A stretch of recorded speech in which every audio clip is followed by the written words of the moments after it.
Firstly off, Emerson Mnangagwa. I've never endorsed him. I've never believed in him. I didn't think he'd fail so spectacularly as soon as he did, but I never endorsed because, like I said, ZANU-PF is rotten to the core. The model can never take us into the future. And I think the mistake that we made as citizens is twofold.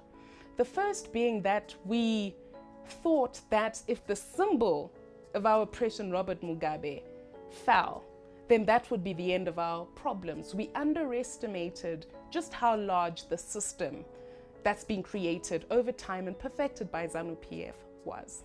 The second mistake is we should have, and this is a regret, and this, I strongly regret, we allowed there to be infractions of the Constitution. Right. Because of the sense of populism, the Constitution during that time. We made a huge mistake here. You cannot use sanctions as a scapegoat for failure.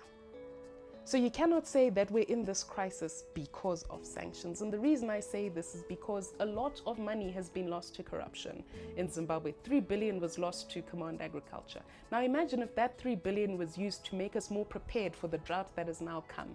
Would there be starvation? No. So the starvation was not caused by the sanctions, it was caused by maladministration, by corruption, by poor management.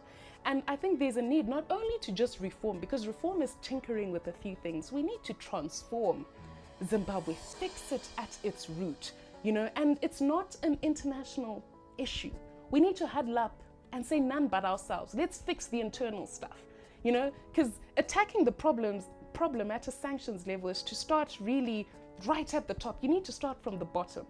Once we transform for our own benefit, once we align our own laws for our constitution with our constitution for our own sake, everything else will fall into place. That it's not the sanctions that are hurting us, Trevor. It's the corruption, it's the maladministration, it's the poor handling of the monetary crisis.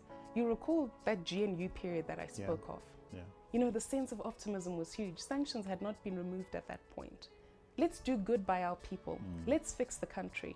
Let's invest in health, because I find these sanctions so odd that they don't stop the president from flying his private jet. They don't stop Chiwenga from getting healthcare in China. They don't stop them from getting baton sticks and paying police officers and buying tear gas. They don't stop them from, shrinking freedoms. And yet they're somehow blamed for our crisis. It's not sanctions that are to blame.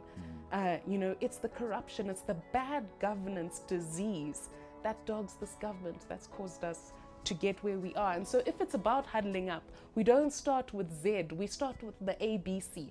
The ABC is the necessary transformation and reformation and rethinking of these institutions, flushing out all the toxins and coming back to a place where we've got solid foundations based on constitutional democracy